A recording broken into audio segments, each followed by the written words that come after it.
سورة الأنبياء نبي يوم كفولي سورة مكية ما كان سورة وآياتها آية وجته 112 آية آية كم أنا آية فلا نزلت أجوكنا بعد سورة إبراهيم سورة كوفة أنت منوكا بسم الله سورة إنما نني على تقوي الرحمن ألم يهين لبولن تقية الرحيم ألم يهين كرلن تقية اقترب للناس حسابهم على كو مغو كقول سلي سرنينا مغو يدا لا ردو أسرنينا كباكوي مغو بنا تأكل شيء لا هركنك مية نيمانك كيسالني نيمانية مية جومانك كيسالني كجومانية وأسرنينا كبانا وهم في غفلة معرضون مغو كونن بي أو نينا دلا وكان كنندو على كو يتانيا نيني وتافك أشيدو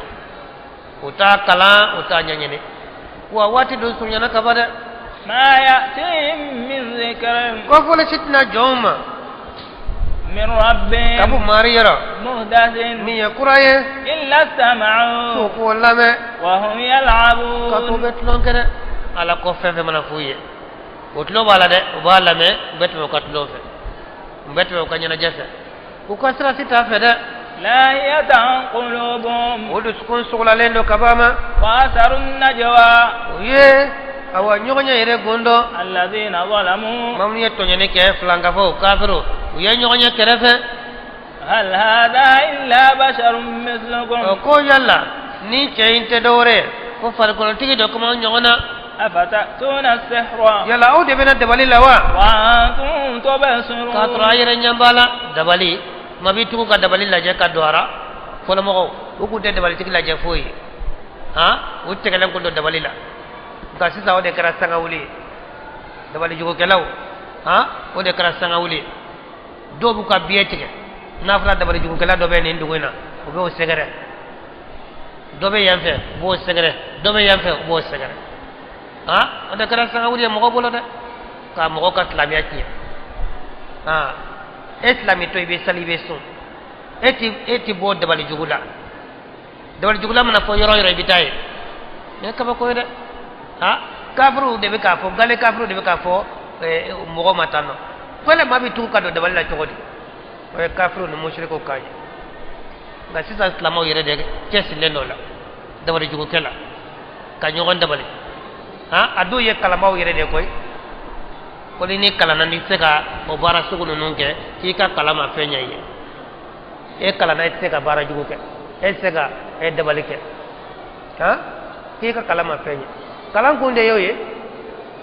dabali ye kafiriya bara de dabali jugo ke kama ko dabali ko bana ko dabali ko faga ha ko dabali ko makosa kafiriya bara do ala ya wala de la qur'an ko kafiriya bara islamia bara ta bet la mi nyam koye kalambado almami yere do koy abe salni mo koye abe dabali ke ha abe dabali de ka bara de yoye ni sira mani mako ya ko abe nye sorola ebi se ka kisi jogodi mogo daraila ku ka dina nyamgo ya ta ka di ema wi no fe sunit le we sali no fe ja e kafiri de ya ka bako da dabali jugula dabali jugu keba kafiru do islamete da hal nabi sali kafiru do be shaytan bara ni shaytan de be bara ke nyago be laydu de ta shaytan kala ka hake do di shaytan ma oranna la flaka bana jugu bla mina o shaytan de bita bana jugu ta ka blola na la flaka minfa abe shaytan de ciyo ma bito ko tofa lameta da na sara do tasmadu kurasi tala tekisi ba e ka kafru folo kafru de flen yetano ko yala ma bi se ka dabali ye cogodi kaddo ala odu kafir lama odu tigale me dabali la ngai ba soro o krasta nga wuli on islam ogul ne ka ba ko ala ka hakli nyuma ndam na qala rabbi ya'lamu alqawla ciden ko ne mari be kuma don sana de wal ardi do kulola ngam ye tiye ala bo don وهو السميع العليم الذي من مساي الذي دوني مساي بل قالوا أضغاث أحلام وبلا وكوني واسوكو نيامنا كمو ديدة بل افتراه دو يركو أي كيران تاين تسوكو كاني دي أيرد يا غالون تيجي ويدو كاني بل هو شاعر دو يركو أي دونغلي دالا دو أكا كلاني أني دونغلي بيكلي أن كسرة تافه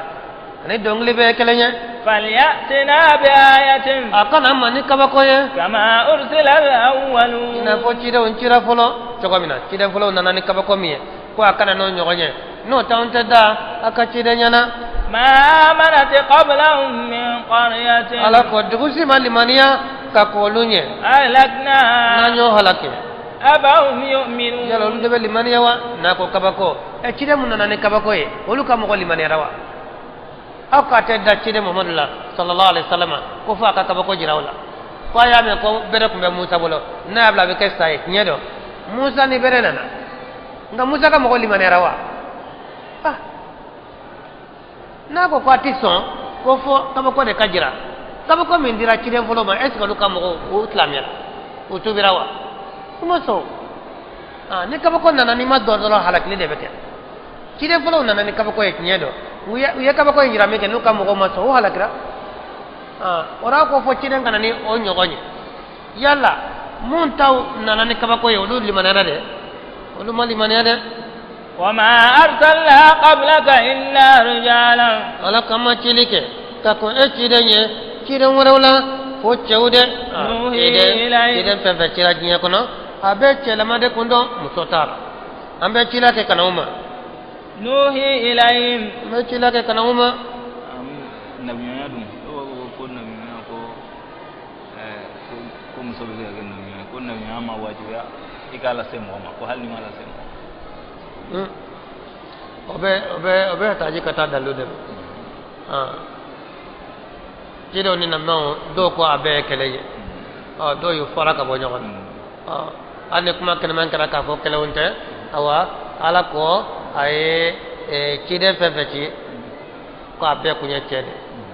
ngani ma ko nabi yuma ko o musulama kumbe awa adere be nanu odalu kan kana no dalu nota mamin kan abe chelama udenda abe chelama ude kundo فاسألوا أهل الذكر aka ko fole dingo nyininga إن كنتم لا تعلمون na torna utado ay gale kitabu tigu nyininga kire fefe kira awa musota arade abe chewde وما جعلناهم جسدا ko kire nunu amu ke parkolo tigiye لا يأكلون ko الطعام dumni ndonda وما كانوا خالدين o yere make dumi baye oluko ko kire ngange malikade ate dumni ndo ate jimi ko ra kube dara ngare be dumni ndo abe jimi abita da hiri manyine sugula ko mo lu tawta nyine to kamina putte da ka kide nyana ala ko ayi nyane ke ako malika ye musode musodun teke kide ako ni kide be dumni ke ka be jimi yala ya be ko kide nyuma kira jina ko ate dumni ke ate jimi ako kide ka tiso ataima konna ako be sawari akoro na sarado mina abi lafiya ajode afa katisa kire fefe na be sarade woni kire fana be fatu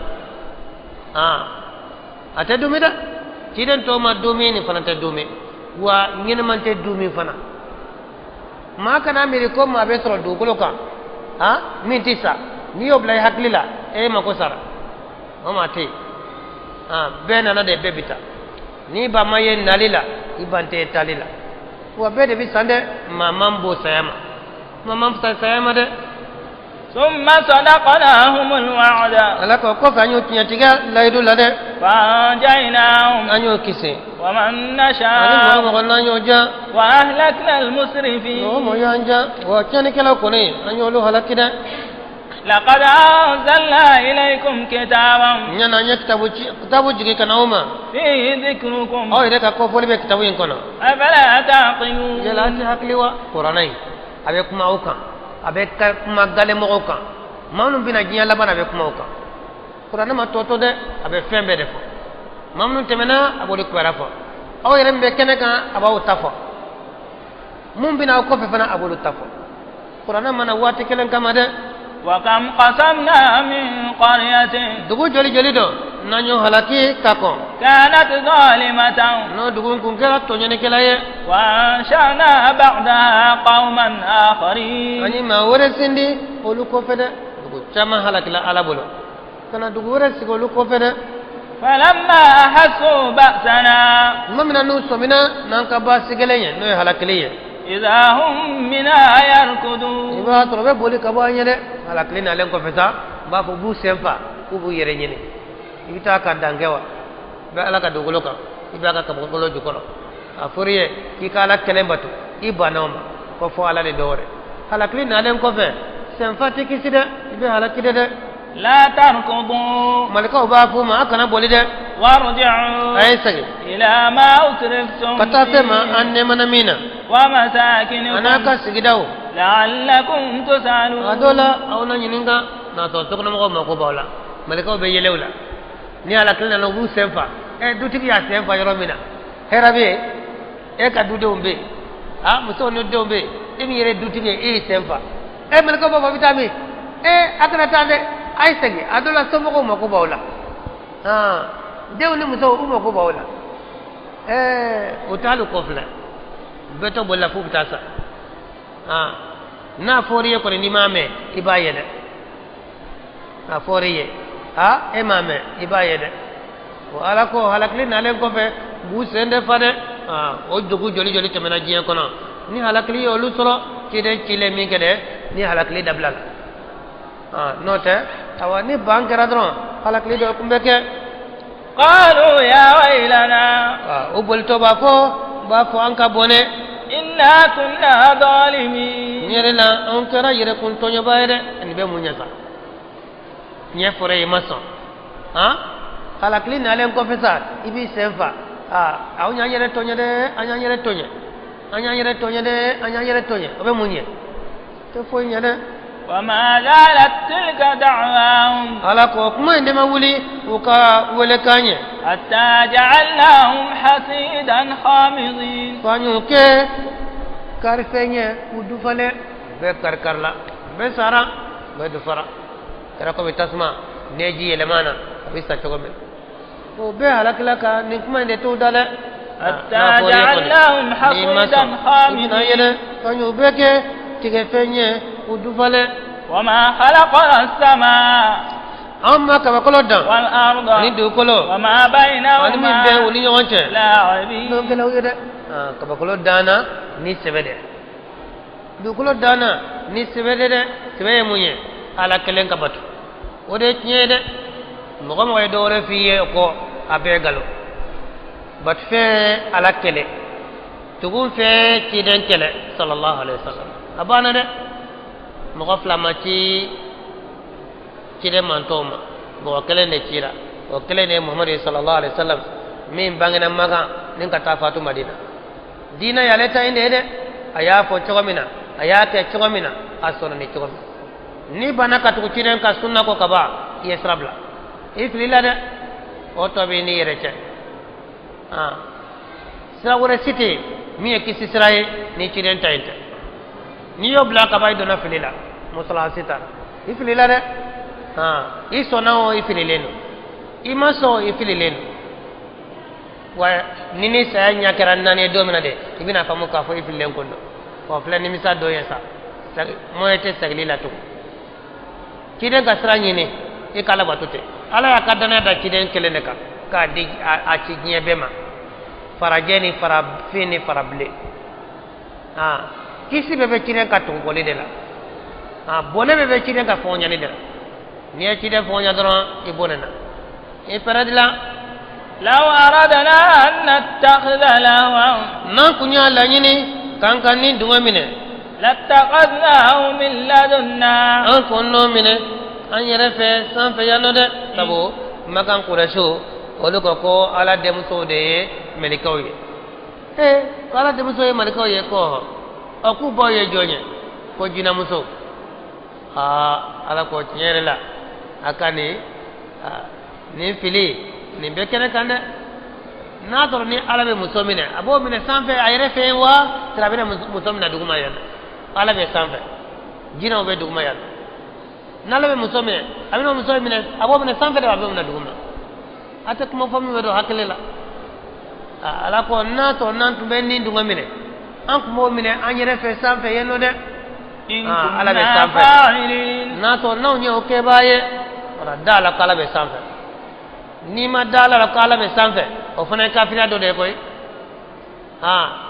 ngamba fo kala te sanfe ate duguma ate koro ate libi ate kenya ka ate ba ate oluni nyonche fili kuma do de o fili lelo ala yere ayere bla yere mine ba bla yere artala tigi ya fo to mina istawa ala al-arsh bi zatihi wa fi kulli makanin bi ilmihi ore kuma nyema ide ore suna mo kasrai mazhabun nani abbe taro sra kele ne fe ala bi sanfe mazhabun nani be abbe bode ka nga ni hakli lay o ma fanga sorot lebina de hakla jma ya fanga sorot lebina awa kuma yele makame be mo dala ko ala ka bo yoroma ka te yoroshi semin te yoroshi o be wa ka ala ge ka te yoroshi ne ko sanfe ay ate duguma ay koro ay lebi ay ba kanyaka olu nyonche ay akabo yoroma koni konorofili la kala de konorofili masa kala to ay konorofili masa ade la kay kitabu jumena ko ala ko ale to ay konorofili masa wani de ban fet lebi jabare na de ube nit lebi kalama ko ube kuma tawidika fona le kelen munun kisire note nuku be kuma tawidika kaba abana kuma bisika ke yele ko yebul tawhid ko te fando la fio sali chogo sun chogo hiji chogo jakafo bo chogo nuku be kuma kan ibise ko lame bise ka do fola nga tawhid dina lasli nu dona na kaba bana utenya shidona ala ko ira utenya shidona ate sanfe ate duguma ate koran ate tlebi ate baba ate bani ate oluni nyonche abe kuma ni nente abe menike ni tlote abe yeleke ni nyete ni aboyewa ayo boyewa ibe kan ni mi fota ni be qur'ana kono wa ibe kan ni mi fota non ni be hadisa la wa ite sira la nye kalamba de yede ibita ni ngai ka fota woni ka keta wala lahara don sira alanya ni ta qur'ana na de ala ko amintum man fis sama aw dara masala matan be san fewa istawa ala al-arshi ko adala kina al-arshika ala ya fuka da yurumna munati da umma ala yiminfo I wasado la dro abana kisi bebe ala taynela wa bone bebe ala taynela lidel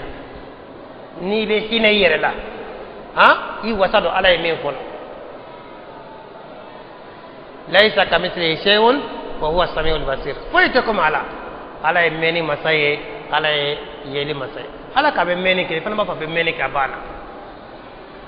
abe yeli ke e fana ka fo dro abe yeli ke ga be meni ke ritlote abe yeli ke ni nyate jonye blola jonye ni ngola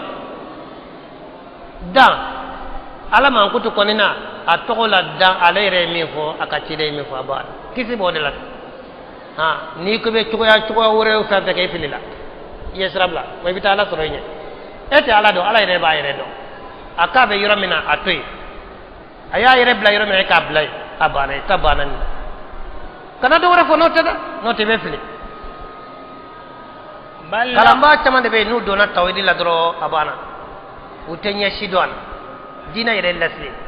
ka wolo islamiana ka muslimiana hali be ta do ko ala be sanfe cedo de la kana cire sallallahu alaihi wasallam aka jo muso ka ba fe ka horonya ko cire ga contrôler na so ni mumuni do cire ko jo muso ma ako ala be mi ay tege ko ro ka ta sambe ko ala be sambe ako ne jonye ako ya ala ka cide ga ma ko aka horonya ko ne mumuni de jonguso ya kala be sanfɛ i bɛ taa kalanbaaba ye an ka tile bɛ jamana in na a kalannen don dɛ a dɔw yɛrɛ b'a sɔrɔ kuranɛ bɛ b'a kunkolo la o de bɛ t'i sigi ko ala tɛ sanfɛ n tɛ kabako ye ko ala tɛ sanfɛ ala yɛrɛ b'a fɔ k'ale bɛ sanfɛ amintum man fi sama i bɛna o kɔrɔ fɔ cogo di sa aw dara masala masa min bɛ sanfɛ e ko a tɛ yen i ye jɔn de nkalon tigɛ ala ko istawa ala al-arsh ko ale dakena la rasika e ko ko ate la rasika abe mi ate la rasika ale re de ko abe la rasika e ko ko ate na te abe yoro mina bo fanya yo kaba ko de ni duskun ko ni fiena far ko be sengede ni duskun fiena te nyeye ala ka hakli nyuma dama ala ka ankana ala ka famiya dama na bal naqdhibu bil haqq ala al batil oblambe kernike ni awa nyeye batara ko kande fayadma'u aba kungolochi nyene galon utejo ni nyonya de ne galon lela nye bina kungolochi fa iza huwa zahiq ba ko galon ta to de galon na wulila ni nya wulila no fadra abita ko wala ka kunchi galon te atela bana aba ka wati ni ndeke no te galon te labana ولكم الويل مما تصفون ونبعوية كمن فينا أبي ممن كنت جوكك وله من في السماوات والأرض فين بلا جنب عليه فين كل الله فين دو كل الله أبي على كدام فيني أبي على كجوني أبي على كمرة فيني على دينتا على جنيون تارا أبي على كدام فيني ومن عنده لا يستكبرون عن عبادته جو منو بي على فين نوي ملكويه olu tu yere bonya abo ala ka batu made ada bade be aka batu sai alama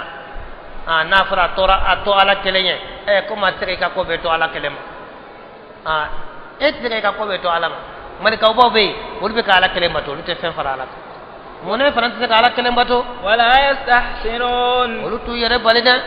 yusabbihuna al-laila malika mbala saniya shu wan-nar la yafturun ute salayade bala ko indela sangani wati bela jele amittakhadhu alihatan min al-ard ye bat fe ngore de mine kamni du kolola hum yunshirun no luye olu kunumbaye otene law kana fi ma alihatun na to ni bat fe ngore kumbe kabakolo ni du kolola illa allah na makena alay fasadata awa kabakolo ni du kolo kumbe tinyade bat fe ngore te ala kele be batu ni bat fe ngore kumbe kabakolo ni du kolola du kolo kunna tiye kabakolo kunna tiye abo mashita sinayafe wala faranta sinayafe de nala kunya fly kabakolo kunjolente dokolo jolen kuntato de abe kumbeke fa subhanallahi sanabe alay rabbil arshi daratigi wamma yasifun ko fema obe min mangu to juguke la yusalu amma yaf'al ala tayinika ka bo fema be minke wa hum yusalun donde be nyinika de am ittakhadhu min duni alihatan yala olu ye bat fe ngore de min talaywa qul hatu burhanakum ole ka fo ayna na ka daluye de ala tanabatulila ayna na ka daluye dalu tara de hada dhikru man ma'iya ni qur'ana ye ko foliye ni ma ka ko foliye man be farane kan wa dhikru man qabli ani ma ka ko foli do man min ko nan ye qur'ana abe galmo kibara fo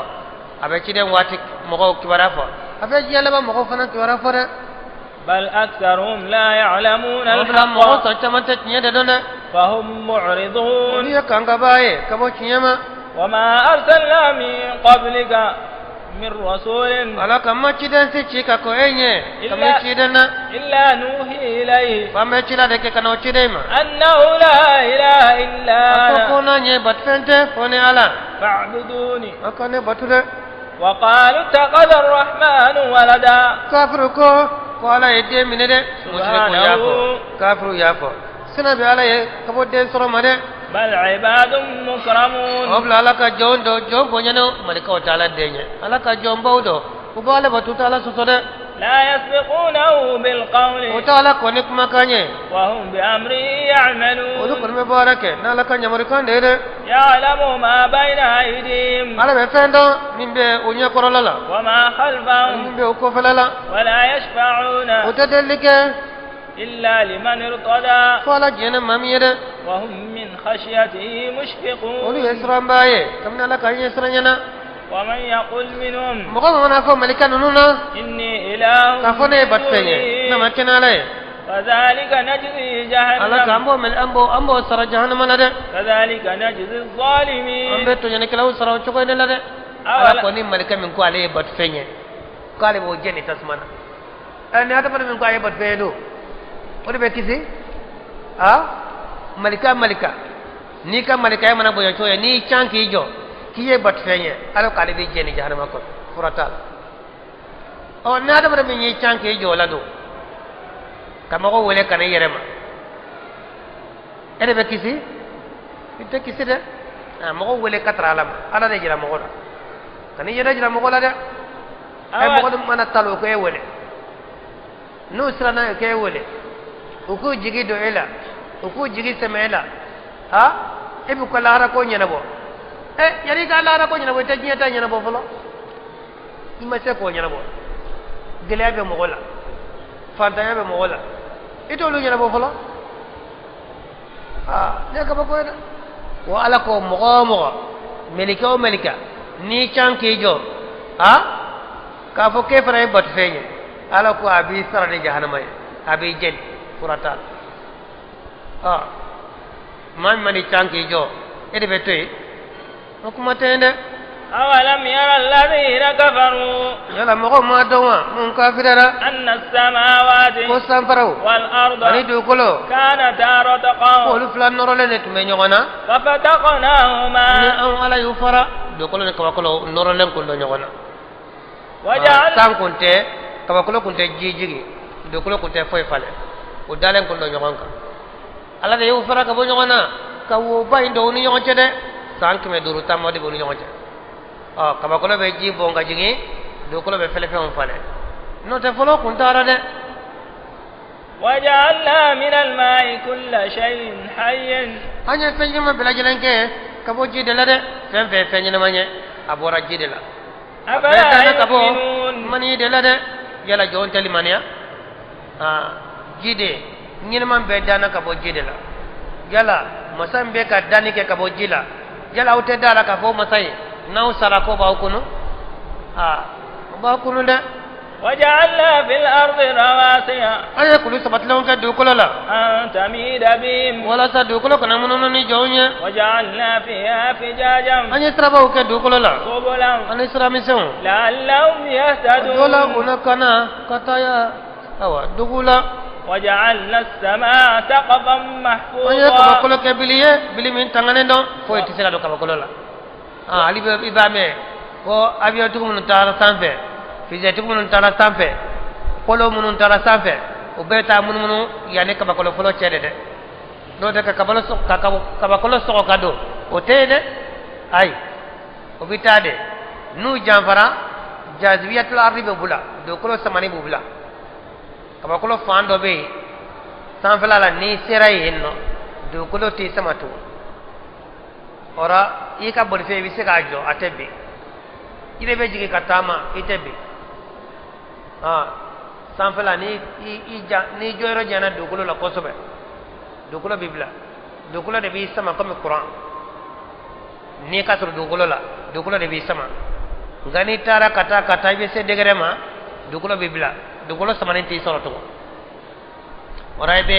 boli fe na bi se ka jo be bo katama ibi ka ko nyanyi nonke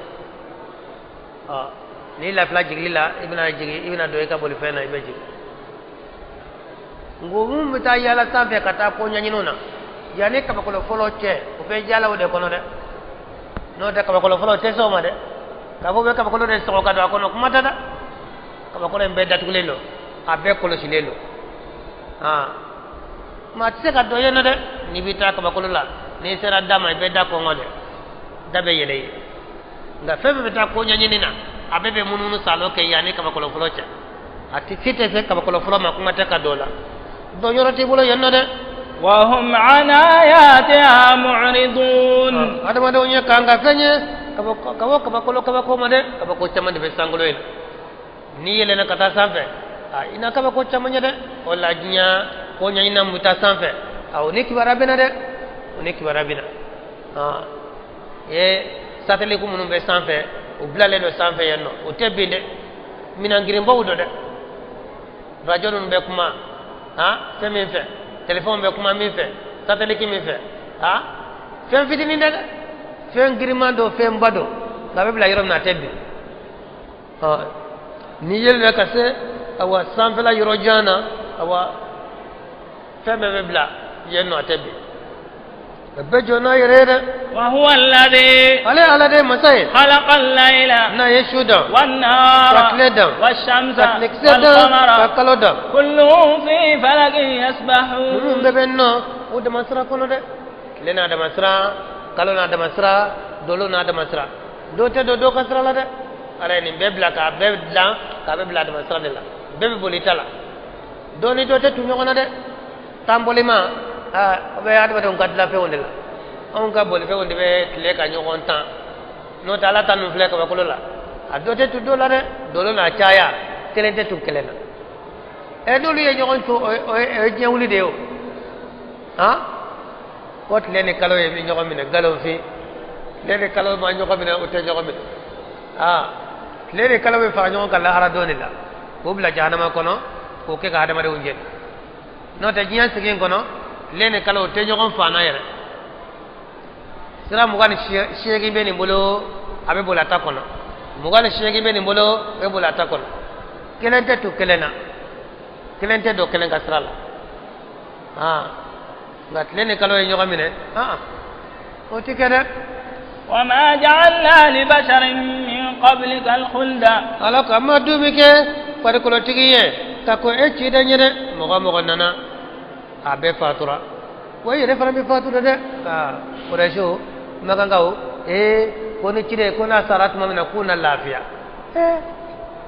na sara au na lafiya ora uti sawa cire bon bisa na la sona bisa ne saya kuma sira abe fatu nga ala ko amma dumi ke fari ko tigiye ka ko e ci dañere yalo lude dumi ba yewa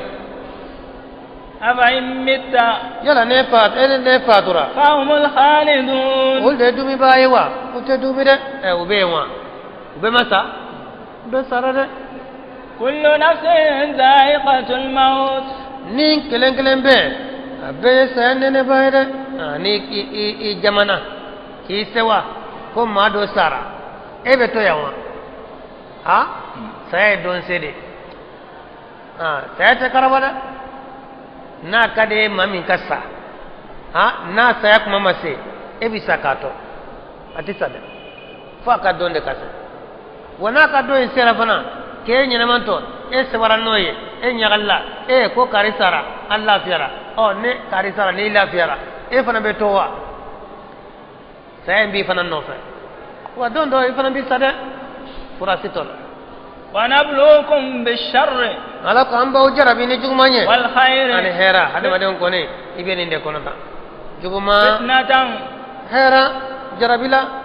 wa ilayna turja'un wa abla jile mesagi kana unde made wa idha ra'aka alladhina kafaru ni mogo yiye mamunun kafirara yattakhidunaka utimine foila illa hudwan yile bono fe no yiye dro be yile هذا الذي يذكر آلهتكم يلا نيندي بالا كاكا باتفن كوفوا وهم بذكر الرحمن هم كافرون في زينغالي نينا مساكا كوفوليرا الرحمن منفو وتسوما كل تودو خلق الإنسان من عجل أنا ما دين كونين تانا كورتو دلادة أنا ما دين كتلي نافرا كمين بكي سيني بابا كاكي ولاينا نافرا مين بكي كالو كرا بابا كاكي نين كالوينا ada manen ka ko katalin de sawrikum ayati ka soni sabina ka ka ko jirala wala tasajilun ka ko to made mina ka ko jirawla wa yaquluna mata hadha alwa'd wala ba ko yala ni laybe meke ko majme in kuntum sadiqin na to na tiye لو يعلم الذين كفروا نمغكم بعد من كافرا حين لا يكفون عن وجوههم النار من نوتسك تسمع لما كبو يدلا ولا عن ظهورهم وتسك لما كبو قوما ولا هم ينصرون نوتو دم وبنا دون نسير الله ردونا دومي ني من نكيبلا تسمعنا دغمنا تسمع سافلا تسمع كرفلا تسمع فام تسمع ni tasma bi nyadala iba fa iba fura ka bi nyada dorona gate na be kola ba fa ba fura ka be kola o te tasma be fambe o dona bina famu yada بل abla تأتيهم بغتة tasma bina uma chunga nali de la de فتبهتهم na be matige uda فلا يستطيعون ردا utisa ka tasma illa sagire abini ma fambe ibe tasma dinge de kono tasma bene bena kana barila kata na sa bina fangele fe iba fo ibe yere nyinana ibe min kono tasma kamido adugumana tasma akoko tasma abili tasma o bela tasma mena de bena abina barila kata abe barila kata iseka akumbe atina fangele fe seka tasma so mina kabu yere made ولا هم ينظرون utema kono fana yere ولقد استهزئ برسل من yere la قبلك yele bona kara ni kidan chamanya kako inyere oranu yele laila akana digila فهاق بالذين سخروا منهم ما sama siba jigna ni mogo ye mu yele bona ke كانوا به mu yele يستهزئون bona ke ni yere amma siba taranu yere be ne ki be yele kinya tigila e be yele yere law amma siba ti to ina abitani yere قل mo ne ka fo من يكلؤكم بالليل ne ko jone ba والنهار autanga shuni lela de من الرحمن wa ina masala بل هم عن ذكر ربهم معرضون olu ka nga baye kabu mari ka ko folima أم لهم آلهة yala bat fe ngada de ulu bolowa تمنعهم من دوننا bu bali anni uche no be do annu che ote bat fente min be do ina la chere لا يستطيعون نصر utise أنفسهم ka halu yere deme bat fe ni jigi dawka a jiri lamaw a fara lamaw amma malamaw amma jugu lamaw atise ka hala yere deme wala ka deme ولا هم منا يسحبون ute tanga ka kisi ka ba amma yere fana بل abla متعنا هؤلاء haunde nun damuta anu وآباءهم papolo حتى طال عليهم ko العمر shi jeyino made anye shi min duma ka kene mun duma ka nafolo min duma ode unegene ode awa ukala soso inja ubulo أفلا يرون yalo luta yewa أنا نأتي الأرض ka fombe kana dukulola ننقصها من أطرافها abika nagasi akre flaw fere o tisse ka hakli do luma maka ka unyanta lawa maka jamane be kumbe galona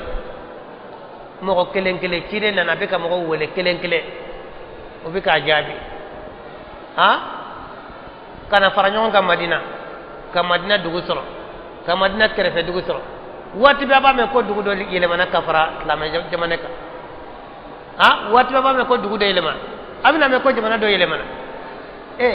dobi ka fara minka o de be laban wa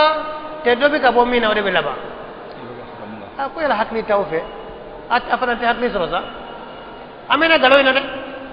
ne kinyana na ate sira de kinye fana masa dongodo ana me ko dugu do yele mana ana me dongodo ko jamana do yele mana kafara islam jamane ka dobi ka fara minka ko ne no machaya dobi ka bo mina otna chaya ko na أفهم الغالبون wala ko yala olu de se soro baye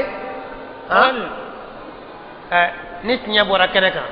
galon be na kaside galon tigi isono imason ika galon ya be na kaside ni mami tinya famia ote do la katla ka bola ni ya do na la ka bora ima famia de no te tinya kele ne de galon sra de kacha nye kelele ala ko tiden ko abana nga galo sira ni do nona ite nya restaurant tenya kele sura de numa fota be sinu ba fota numa fota be sinu ba fota galo sira ne ne tenya kele si sura wa filisra awa fara la jona de jani sa ki sura no teni sa sura filila sa sura ko jugula de قل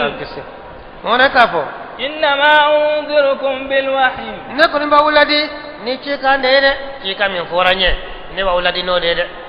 ne tenda makuma fo nte ma wore ka kuma fo ala ko ci den ko abana ne ba wuladi ni ni ndede ولا يسمع الصم الدعاء نكاتلو غري وتولى كامده كونانغو atella dili kame إذا ما ينذرون not manu be kungo sede lo gere ni kiba wole ka kungo saba mewa atame fa le ka yede fa ka yede de wote nyene galo utefle ngani nye fo chogo chogo ate famia mami ni fili de lati gara tigiye fa nya de kata yele tasmaina na nyama yele tasmaina ate ataka galo imla abisa galo ina de ولئن مستهم نفحة alako ni fen fitini fen fe manu soro من عذاب ربك ni marika jangatala لا يقولن ibato يا ويلنا on ka bonesa إنا كنا on ظالمين kara ire kuntum ire tonyo bayede alako beto galo ina la de fo sayabi na usoro o ni toro jiralu la sa una fo awa anyere tonyo de o fori be munye tabaka dange kaba fo nyere ونضع الموازين القسط alako ambe jatlele ambo sigila radona ليوم القيامة radon kamade amne jaye jatlele baro usmani kamade ولا تظلم نفس شيئا ni site nagasi fenishira وإن كان مثقال حبة anna kira fenkise grinya hake من خردل kamne jajela no binkise أتينا بها amina naide ni ka nyuman kero ye amina naide ni ka nyuman kero no ye amina naide وكفى بنا حاسبين ande wasara kolo shibawiye de ولقد آتينا موسى وهارون الفرقان ala konye dalu anye franfasi alandi Musa ani Harun amade وضياء ani yele وذكرى أنا كفولي. وذكرا ala للمتقين esra jonye الذين يخشون ربهم on mesra بالغيب umari yani tungana وهم من الساعة oli مشفقون esra mbawye lara donye de وهذا ذكر ni مبارك korona ye kofoli minna barkalendo أنزلناه an ala ya jigi أفأنتم له منكرون yela obeke kombaye ni korona yewa akana ni konde ay korona lame aka barake nay hera bode la de ولقد آتينا إبراهيم رشده من yela قبل anya ibrahim ka keguya ana ka kodo anya dama ka konde وكنا به عالمين an kun kera dombaye na yede إذ قال لأبيه mata sina ka fama وقومه ana ka mo ما هذه التماثيل التي munde ni boli nunu ye boli munu أنتم لها عاكفون naw ye sabati baye boli nunu koro sabu barka nyine nun boli nunu be munde nyaw ye sa قالوا وجدنا آبانا لها عابدين ko nyena onya faude so boli mbatu baye de onya te batu kondola anta do kube na fakanye anta do kube tora kanye nga anya fa am fasra do am fa nan tugra ko de anna nan fasro ube boli ko ina ko am fa nan be o de la de قال ibrahima ko لقد كنتم أنتم وآباؤكم في ضلال مبين nyere la aw na faw aw be filila filimina bangane do de ile to fengo inyanta kan na fanya tala iye inyante akatoro tatala kabika otuku aw na faw abe filila filimina bangane no قالوا ko أجئتنا بالحق neko ibrahima ina na mani nyere de yawa bika min fo nyedo wa أم أنت من اللاعبين tlongela de قال ibrahima ko بل ربكم رب السماوات والأرض amariye sampara umari de aw tigiye sampara tigi de الذي فطرهن ani dukulo tigi masami yolu dan وأنا على ذلك من الشاهدين ne shere bay awma ambe tigi o kele ne de وتالله wan kallana le لأكيدن أصنامكم kone ka fere tige bina fere tige aka boli nununa بعد أن تولوا مدبرين akelen ko ka kodi kodo mbaye فجعلناهم جزازا kolo laje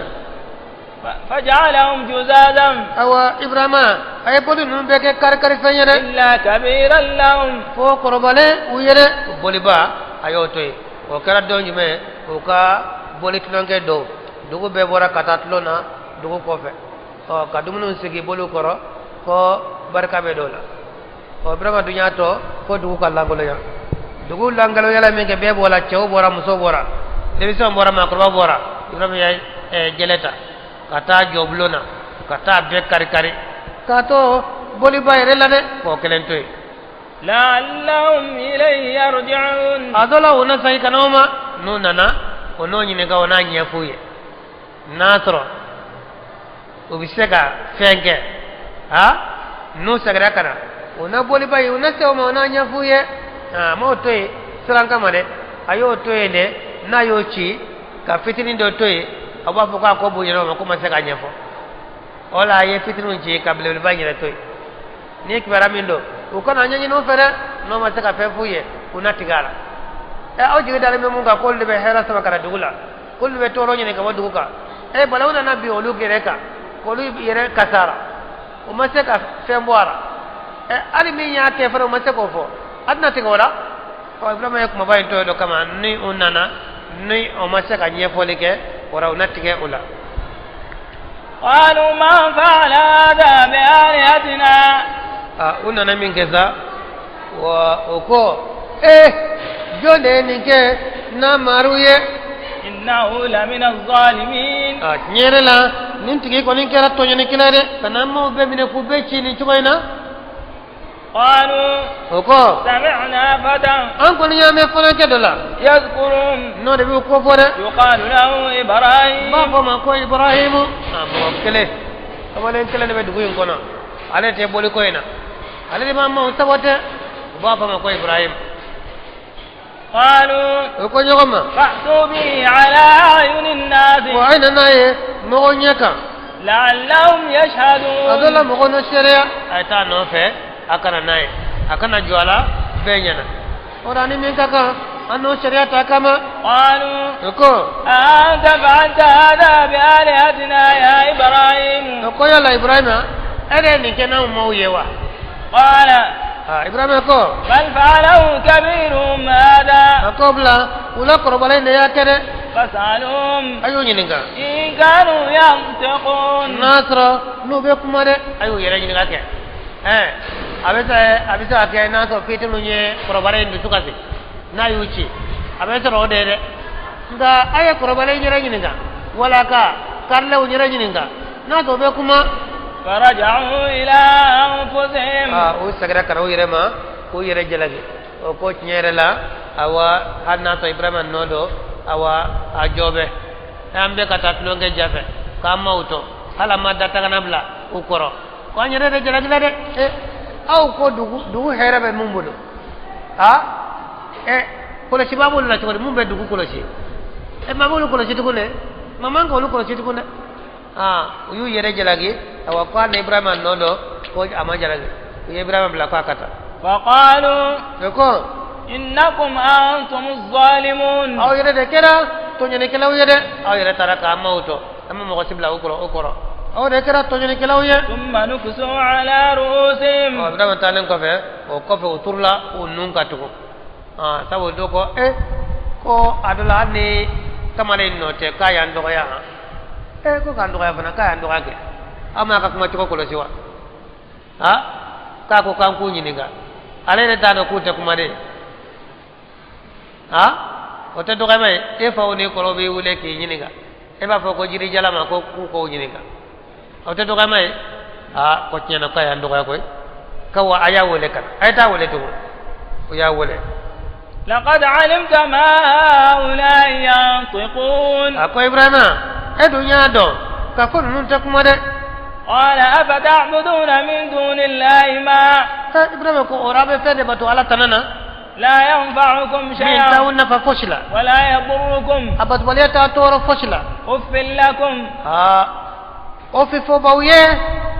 ولما تعبدون من دون الله أفلا ati تعقلون hakliwa ntiga dawra ana ka butu fembe na قالوا makena alay قالوا o ko sango na kera dogo ma dai o kora حرقوه ibrahima be min kala sanna aya jeni de ka nyine man joni wadi bandu susuma de wan ko de ke aya jeni وانصروا آلهتكم aka ka bolu akolu de mede إن كنتم فاعلين na yo ke baye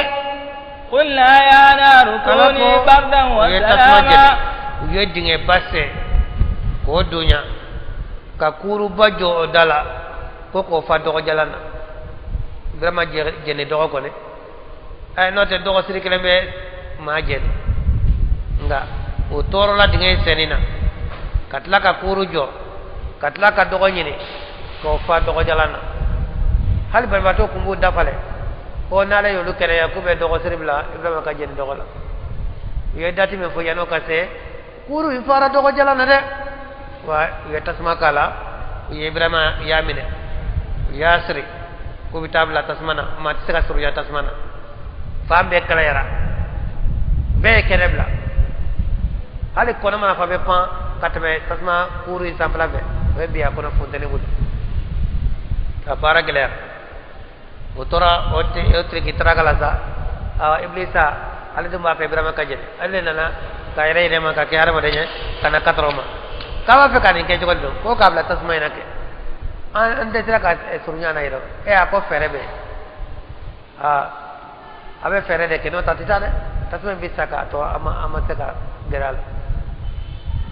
le ko feraj me o ye fere jirale la ay fere do la no e tafre kono geno be min la ka ngoro da kono kamunu ka fili shetane de odla jogo jira awa mogola uka jodla joblul ba kamale kene be ubata kayele sanfe ubata dobe fangalenta ba lama nyogon fe kanyogon kame nu ya lama ube to ka afilikata ni fangaye kono keramita bo yo de ke ka afilikata yani ibrahima ka setat mama jibla nana kana akombe jibla kama ko yala ma ko bilawa ako ho ma ko be nan kam ma ko tikate man ni ma ko be kata ala de jibla bora ni tasmacha ala ko yoro la an ko chogodi قلنا يا نار كوني بردا وسلاما على إبراهيم أنكو تسمى ما كده سمايا أنا كيسي إبراهيم كا وأرادوا به كيدا يد بالجبل لجنة ناي وجعلناهم الأخسرين أن يقول ده ما بنو نجرة وده كلام ما فرد لوني على كم أنا تسمع في تسمع كاكا كي سمايا أنا كيسي إبراهيم كا ناكو سمايا دما تسمع كم كي جلاسي Osmaya kumedigi Ibrahima rakama sumaya anekisi funtenite kalayate watasma inkirate Ibrahima farami ngetasma inkono akwa illa fami sura kono ama nyogon sura akanyala teke kono tasma jamana be Ibrahima be yala kono ate foy kan hal sikki sekele amoje Ibrahima sere ne jurumu ye tasma yolde jeni ka Ibrahima no foy ke Ibrahima na eko jogodi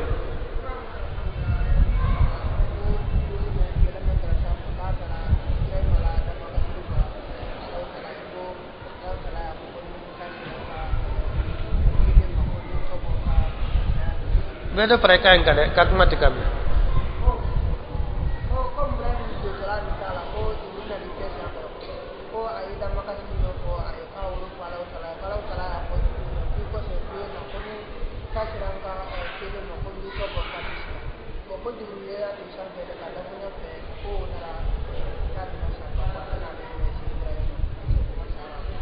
Ayah moy, ala ini fanya dalam ambil daura.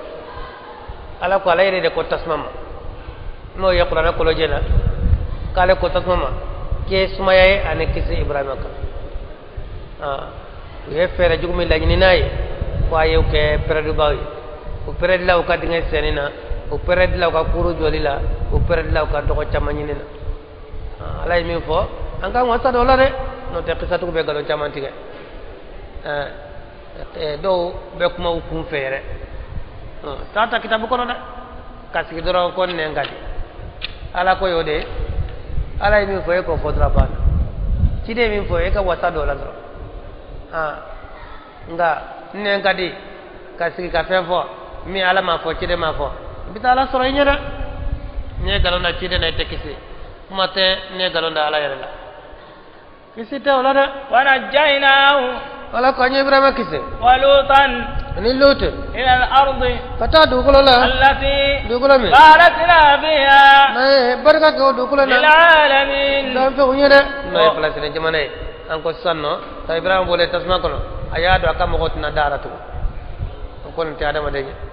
ala ya dalet mo gotro non natu ora yana ka shi perdi akata nya fangore akata mo ko wule kata la ko wa ala isradama ka hijra ra ilena kata fala sere jamanena wa abna lahu ishaqa ajena ka mo ko minke kata an fananye ishaqa niyamada wa yaquba ka yaquba di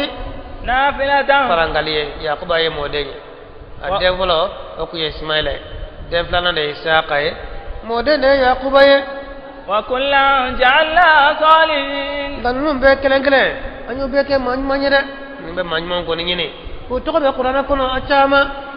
وجعلناهم أئمة ay non kanya mo ye يهدون بأمرنا be kana na kanya mo kanya وأوحينا إليهم anya فعل chila te kanoma الخيرات khara barulade وإقام الصلاة ani tali joli وإيتاء ani الزكاة zakadili وكانوا لنا عابدين nunu ko gara batu baye an ala yede na ala ka jonmo de pleni ala yede ba fuka ka jonmo ko nunu ko gara an batu baye de ala ka jonmo bala ala batu de en ga ete televisa ka ala ka jonmo en jogodi ha ete su e be ka ala ka jonmo en jogodi ko kuma tere ولوطا lutu ka kofo آتيناه حكما anye وعلما ko don ta mani doni ونجيناه anya fanan kisi من القرية التي kabo duguma dugumi كانت تعمل الخبائث no dugumo ko kumbe bara jugu de kede إنهم كانوا قوم سوء olu karama juguye o karabo baye ala kola de وأدخلناه anyu lutu do في رحمتنا an ka hinena de إنه من الصالحين lutu kunu kunye manyu maye de etlo bala kana ko lutu kunye manyu maye ha nala ko ko mamin kanyi e jode ba fo kajugo nala ko min kanyi o kanyi de ha ma wore kanyu ma sa bente ke odela ha wala yere kay tanki jokke e manyu maye ni ke manyu maye abina la de cede an ko nintado ma kam manyu maya abini ala de cede ala yere ko re mun kanyu maya fo siga sitara olu kanyu wala ko lutu kunya manyu manye ونوحا ikanu koko إذ نادى من قبل mata sale wule dake kakon فاستجبنا له ay jabri kayede anana kam ko wule katala ala kelimatuma adde sarawla san keme kono toni sambidu rabala ko wule maso فنجيناه adde sere minke ayu danga ala ko halakilina na nyakese وأهله ana kakole من الكرب العظيم kabo jangata ma mi jangata baye ونصرناه anya deme من القوم الذين kabo mogora mamuno كذبوا بآياتنا na kalli kenan kayawye إنهم olu كانوا قوم سوء وكرم- فأغرقناهم أجمعين karama jugu dede anyo betunu jikono belajele jina na tufana ji ka jinye betunu ka dokulo betunu jikoro kala woro o kera de وداود ika dauda kofo وسليمان ika tulemana kofo إذ يحكمان في dauda الحرث ana denge sulemana mata zinul fana be kiri ke serefenna إذ نفشت فيه غنم القوم mata si mo ka ba mise kyani ke ala sufe Waku- kyani ke awa senefena sufe وكنا لحكمهم شاهدين an kun kera sherebaye o ka kiri nyere ora do de ka ba mise o mbora sufe kata do ka senefen kiye dugu jele sa ni ba mise minena o tara dawda fe o de kirila o aka ba mbora sufe kata ale kasmando ka peche dawda ko ni ko kanogo e ka dahiri me de be sore ka bagawna ni fana ka dahiri me de ba ka sene fe be bi balo itale e balo ka bagami sona ale fana be balo aka sene fe ne ka bagawon tara le ka sene fe ki abana e ka bagawon be mine ka dama abe balo no luye o de kiri dawda ya kete o kiri tigara i pere dilay ka bagawna ika bagaw mbedi foro tigima bita dore nyini nonu ko sega dima to tawale ko be balona ka sere se ya ala ka baloti ay be baloni mi wala be mine ka dale ma to kiri tigara Dauda ye kiriti ke tanu men ke adenke be no e Sulaiman ay ko bo ni ne ko len kundo ne ka hakilate ni yede keta e jume ko ni ko lindo baka on be saka dam abe balonu ye ni ba ka forodla na e forodla ka nye comme a tinyana do mina ko be to mina forobe sagi forotigima baka tigi fananga baka ambe saka nungu be balona ka baka nonoy baka be din fana be balone on nonoy bo ni ba ka forodla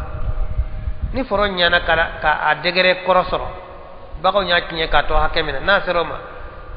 baka mi sagi baka tigi ma foro tigi fananga forobe saka ma ako ende itai de kapsantai ika kiri ore kapsantai le anga keten baka tigi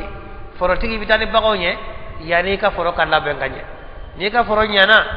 ika foro be sagima baka tigi ka baka be sagama ala bi ko defo hu ko kiri akiranya na de fahamna Sulaimana kiri ko ne anya Sulaimana de famiana taw Sulaimana ka haklai ode nya ode kai wa kullan atayna hukman wa ilma anya ko don duma ani doni de o be ko be kalama koy o be ko nya ko do nay o be ko famia leno anga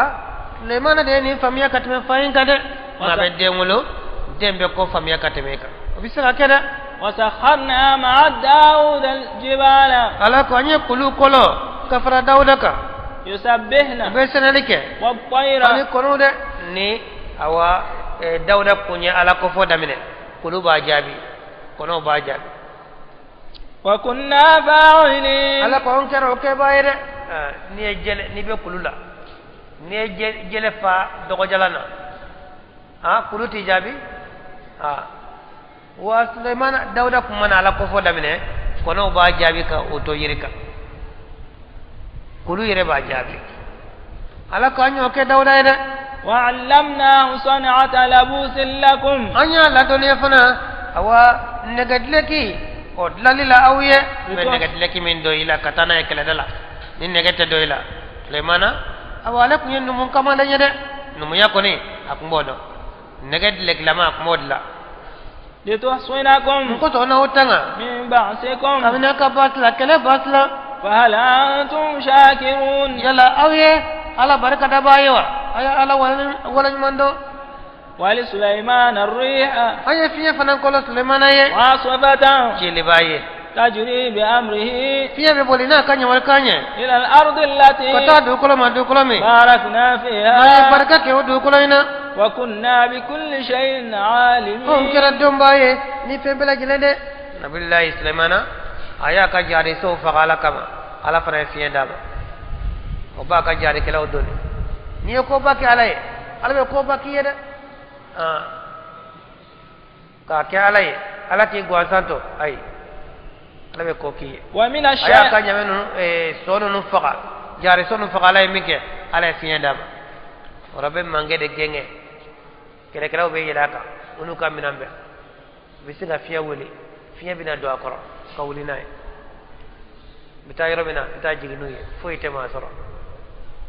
أيوة كايرة ومن الشياطين شيطان وفنا يرى من يغوصون له ما كمولا من بتونو أي جيكونا شيطان بنو يرى شيطان كافر نو يرى أشي كنت سكال سلوبان تطو أيا بمرا وبتونو جيكورا كتا جيكي باو مو كنا ناي كتا مسرو مو جيكونا كنا ناي ويعملون عملا دون ذلك بباركة بارا ورلا منو تكلني وكنا لهم حافظين أنكم كرا كل شباية ويرى وأيوب إكا أيوب كفو إذ نادى ربه متى سنا يا ماري ولي أني مسني الضر كنت قال ترى إن سرده وأنت أرحم الراحمين إذا هنا بولا هنا باي أيوب أبنا دوكو سانتان ورملا أيوة دكيب بدانا جربلا ده ولا كم مانيما jara otab ajira ko ite jarabi de ka fon kanyi ni jarabi gile ni soro kaba ko ay ko ni ay ni nya soro ko manyu mantade ay alaka manyu ma ba jarabi manyu yere ka jarabi ka jogo ka te halim ma ko ansanka ayuba a banana san tani worom la banana adalendo syaitane de bana in lañini aye ala fana insonama bana nya solo tabu ayubo tawhidi dafale gumbabolo abi mo wule katala kele matuma yi jigi da alaka ika fengo fe ala syaitane de koko ala bina jarabi ko ato alama ko ato alama ko bina yere jarabi na so ayre ba ato alama ay munke sene bane minke ni suma be farala nyonka balotone ayub ka balotone syaitane tara tasma karala ka beje utara fay utasma ika foromine de ika nyoton balotone tasma ya beje aku ala de yaji ala de yami foy makie ala minyadi asebaye aka nyoko bla non syaitane ko ma soro folo dudna to yo atara kaso aka sanga so jole aka dukuna mo bebe muso bebe dew bebe atara sanga so jigi ka lama ka kari ka bi uka mo kele makisi ayuba yerbe kenema muso ni dew beto toro fara dugu gono ki kaddu bina koy bina kaddu mo be ka beto ako foy ma ci mo zami yodi aseba ya kunyo ngore di ya alatan iblisa ko ma soro koy dudna farala wala tara bara juguta kono kongo annun koro ayo fiye samata wala na kungulo fe barana sakada santani worof la dalembe kam mo be banana muso kele wala kuma ala do dongoro ke bokata bara de ke kadumuni nyini kana ala dumuni muso kele ne tora ko ba ala bi ko defo ni o kama ko ayuba tala ye sai kala deli ala ni yeye ala deli akikere ya ko mo re balila de ko ale sanjoli ke keneyara ama ban ina farana ni sanda madoni ala ya le bana le ka foko abe ala deli wala ko mo le balila de santan worom la dalembe fo banana na juya bana kumbena do anena sa na dona akumbala ko famina ni bana dona anena se kala ko foketu bana ko masra ka do anena na sura ka ala de keneyara ala bi ko defo ko ayuba ay ala wole ko toro ya le soro de ala de hine ba wala hine bay fastajabna lahu ala ko nyo jabri kai wa kashafna ma bihi min burr ayeten ko ta mi kumbala kam ni toro la wa atainahu ahlahu anya akadama dama wa mislahum anu nyoko ngore ka faro kane rahmatan min ine ko indina ka ba wala yaro wa dhikra lil abidin ina kle jigi ala botlo yede de etaji be na domina de hakabe mbo nkumbabulo akene yale ayo de nyoko flaso musomi nkumbabulo ayo muso hake nyoko flaso do ko korole nu yede de kununa nga o kuma sementelente koro mi kumbabulo ala yo nyoko flade dam wa isma'ila ika ismaila kofo wa idrisa ika idrisa kofo wa zal kifli ika zal kifli fanan kofo kullum min as-sabirin nimbe kunye sawali bawde de ala be manmo abala ko to ko qur'ana kono num be kun kanye num be ko saballe no ala kola wa saballa ala batuka kasabali kala to sotoy kasabali ala ka jarabli gilawun kana wa adkhalnahum wa ayudo fi rahmatina anka hinana innahum min as-salihin num be wuli manuma dede wazanuni wa jagatigi fana ika ko fo yunus ibn mata adhaba mughadiban thumma min anna tara kunune wa dhanna an lan naqdir alayhi aya bisigi kadna fo ilatiga monere فنادى في الظلمات أو أي ولدك دبيفونا أن لا إله إلا أنت سبحانك إني كنت من الظالمين نكرا تنيا إلى كنت تنيا بعد تبو أو عليه كم قولة كولة وماسو منك لسنا كتا أو بدلا كتا كرون تكاب تباكوفة أكنا شيء نونو ولة لاتنا موصلون نونا yana kata ka perdi akata nya fa ngore akata mo wole kata awa dinama tara badala minke shuvela do kurun tuku fana e wari ni nawlu mo mo nana ko ka do ko place be mo mo nana ko ka do ko place be kurun fara ko katala utakala o wulla wala sa ka jimine bese ji kono na tamamna ji ko ma srabe do kurun kono ko nama dobo don na sonno ambe toto bara manya koy ko foka do de bo mo yere la doni joro tara koy mo yere de bo mo yere la no ta bebeto o ye kala ni takke wala ta kala tarabe yunusuma tawo olu ka sharia la mebe ubulo no te islam sharia la tebena islam sharia la no nyogona kirabe donu de bla jila beka doni be blagila no manye abe doni be blagila no manye abala bine hadna be bito akana mo kele blagila de nay mata ko blagila na aw jigina dangana sharaba be fa hadna ma kebe na jira kama kele fa sharaba be fa atama blagila de golu ya kalata kala bene yunusuma ya blagi kono فاستجبنا له لبلا لجي كنسا او جيغي على جيغي بالو دنيا مديو يا كومبه كاكون كجيغناي كتا داناي كو با بوغال او يورن لاي يونس يتو با جيغي كنسا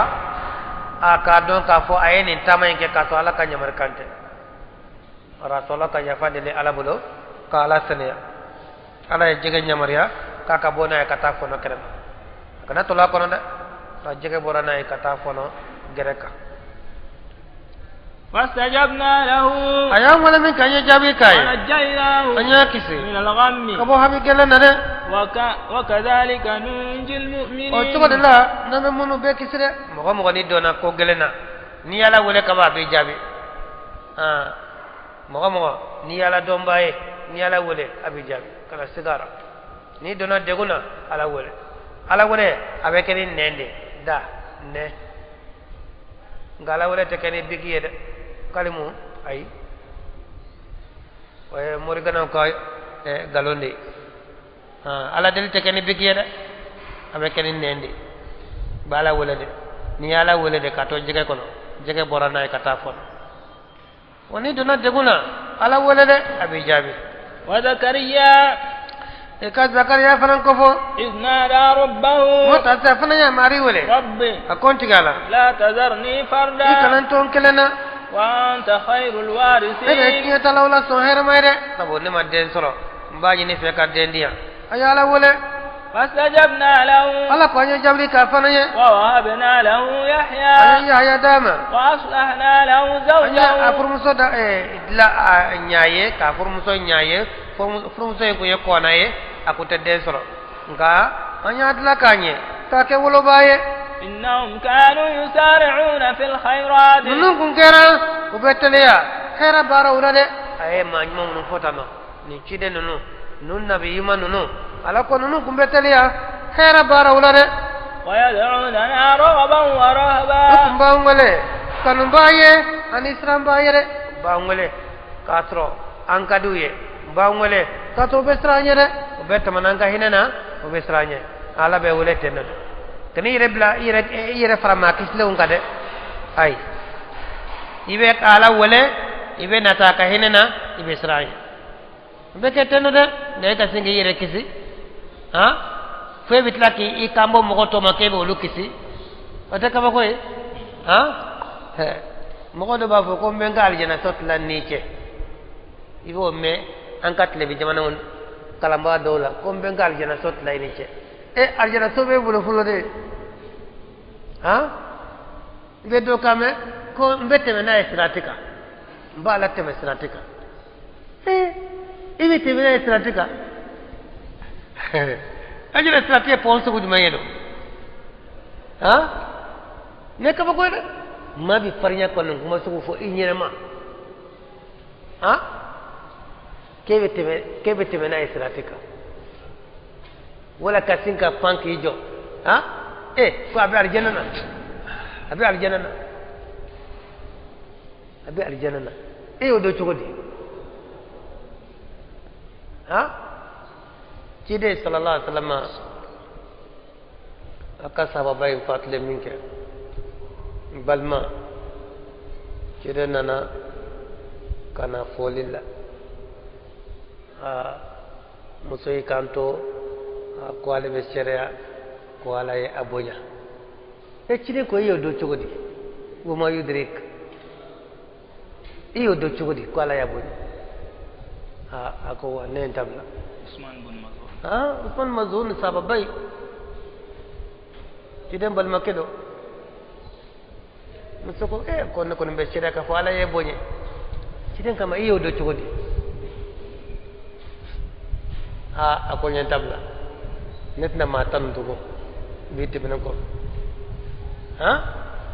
imami to ma fo I jam ma fo e bi chanki jo mo ko nyafe ko ko nin ko ni suywa ni be aljana ko no aljana etade kaba ko ba an ka tafe wa kanu lana khashi'in ala ko nunu kun kera majigi baye anyede le kam majmum nu fotano nyana nunu nya kanye uya to anye uya fanye wallati ahsanat farjaha musofana ka fo musomiye akafini bolotanga fanafaqna fiha min ruhina anya kelikala kamini ankanina وجعلنا أنيا ومسوين كنوي مريم يه وابنها آية للعالمين أنا دينك أنيو كي كبكوي نيا مكو يره مسوكا دينسرو كاسر مفروكه وكذا كبكوي يره إن هذه أمتكم أمة واحدة أو نفله أو كدينا دي دينا كلنا نفهم فتمنا نبينا نن على كلمة بتودي ما يمكن تغفرني أشيمنا كوكا على نفهم ربطو abena nade ko kala kelen batuda wa ana rabbukum wa nade ya ummay fa'budun ayem batun kelende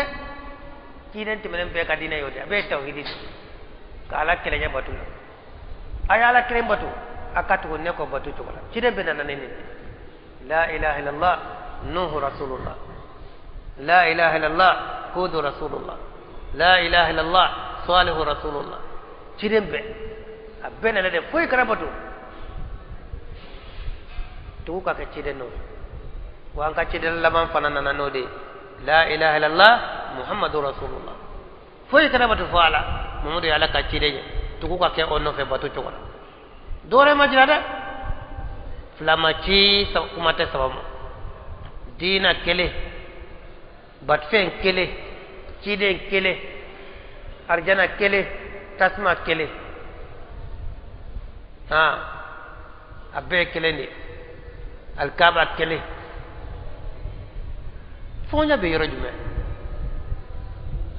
فلاتارا بتفه كله تقول فيه كيدن كله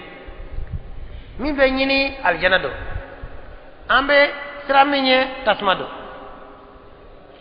فونا بيرجمه نيا فونا نانا دورة دفو نوت نما دورة فو فونا تدورة ده ودينا يني ده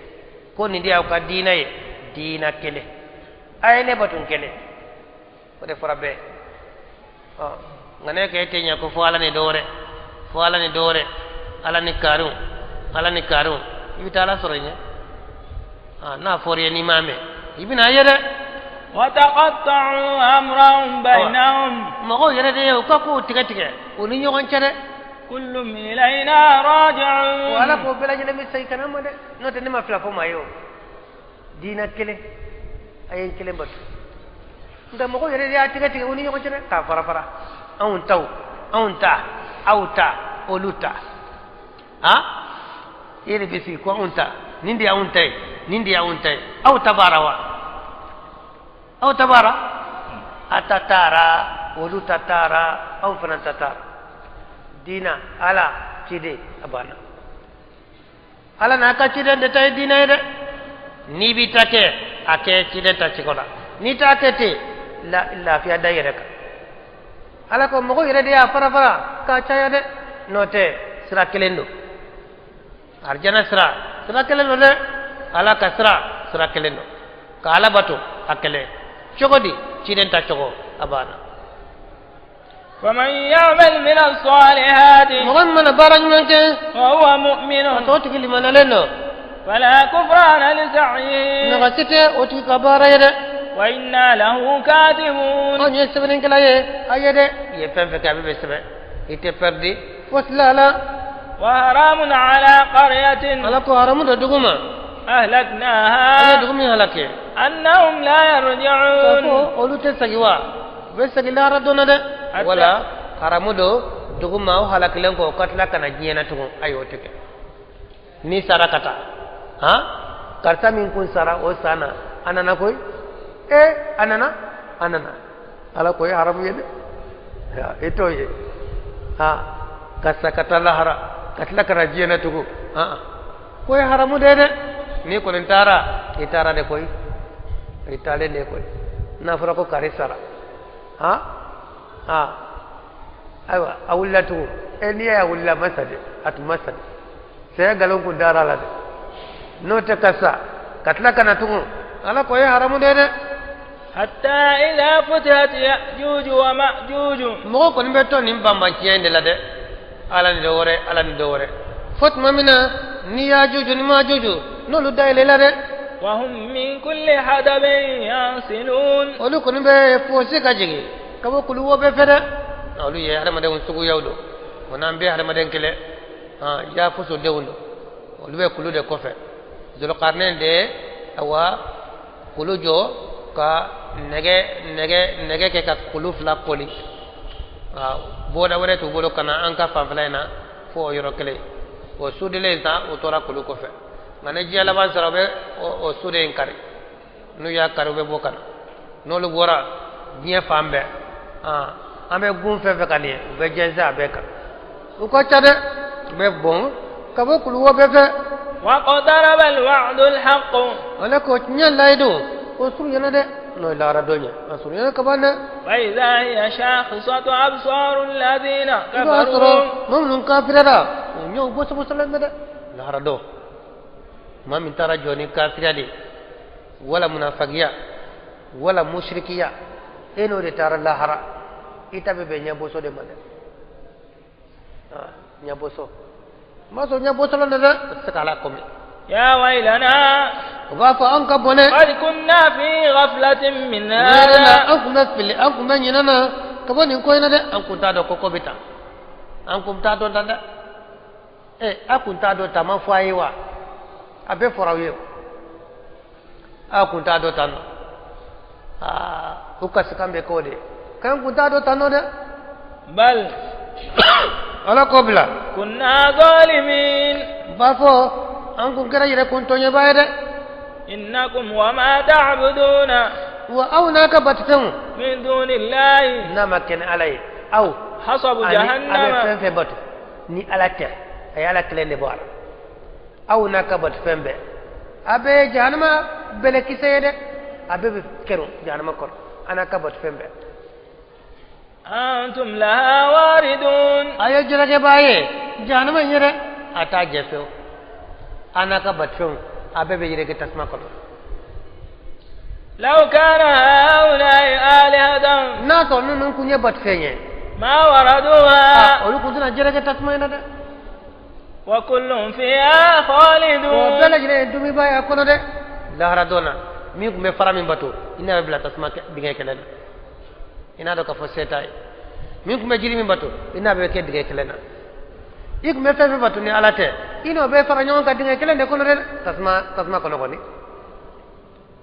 لهم فيها زفير gorondo kande buye tasma en kono وهم فيها لا يسمعون to tasma en kono utemeni kede tasma en kono utlo gerele o nya fiene o ba kono de bu jangata be dana toro be dambuka إن الذين سبقت لهم منا الحسنى ala ko nyuman ko na mamunye kaba on ala yoro أولئك عنها مبعدون olu ko ni yoro je baye kaba tasma made olu sentala tasma te olu jeni de tarafo magan kafir dole ye aha ko cide ka yalla sirabi de ko chogodi ka ko annan ka batom bebe do janama kon ko di be fefe batu ni alate ki no beta tasma kon ko ya jabi mun ko ya jabi do la de ko ma fo ne nyana de na ko foran ne nyana ne tumba jabi kek ma fo chogodi na fara ko min be min batu ka fara alaka ko o no be do tasmana fa ne tumba faye nazara be isa batu nolu ni isa dar tasmana yahudi fana be uzeri batu nolu fana ni uzeri tar tasmana on fana nan ka fara nan ga yiru fana tasmana be mun tora to fe torama ko tiana ko ni jabi kai ko ne an tiyen do fana ko ba jabi de o tara do fo cidenye ke ko on nan ka batu be ta tasmana ko ni yahudi o tara no tai nazara fana no tatara am fana bitana taw yeke fana sone do ba ala ko nyuman ko na mam mununye ko lu joro janelo ko tasmama mamunu minni ka bat fem ta tasmana oye iyere ni ka bat fem be sona ibe ka min batu asone do ka batuma ina bita tasmana ke ote manyo nga manyuma o ta tasmana de min ala batu akele katu ciden kele no fe ikele ne bita tasmana ala ma fi ka batu ere de ya batu isa ko jongale batu ama fo maye ama kanyana uzairi ko jonga batu ma fo maye ama kanyana man ta fo ma ka batu koy febe fi ka batu ayre nyana abe ma jugude no te man kelentar man ta fo ma ka le batu da man be wele ka ala de jiray ala batu to ci den no fe nga man ta fo to ne no fe de ay ni to la ne no fe mbido aljanna ite hal yininga olu ya galo ne yo man to fo fefe fo be majugo wani to ko fana ino bi tasmana abe bi tanyo to tasma kele na ibe tigara manyuma obe bato akofe manyuma ti bato anyana tabu naka ba bato tiso لا يسمعون حسيسا manyuma no olu te tasma kame kumate ukado ala hala kan utame وهم فيما اشتهت أنفسهم خالدون ولكن دو من دو فينا ويا من كنده من كدويه من كدو نيه ولبه دمو de kono te toro yede o be aljana de kono ala ko kanya آمين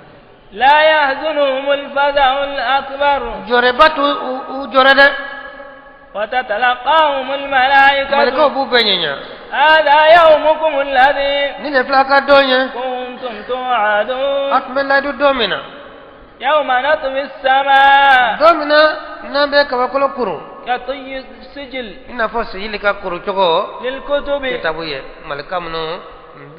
kabara kipelendo baraj mo sebenina ani baraj go sebenina nutla sebene obe papia kuru chogo mina ambe kabakolo faram meleke o chogo la radona de kabakolo worom la abe be meleke katu fese aljana kono kaljana nagfuro feranaye كما بدأنا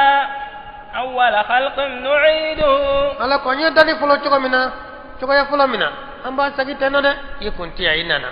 koy bi sagi de inana chogo mina de ibina la radona chogo ibai wolo chogo mina du ko fana bi wolo teno de ini fininte wuli ini samarate wuli ilan ko lon jede be bo comme ibai wolo chogo mina de وعدا علينا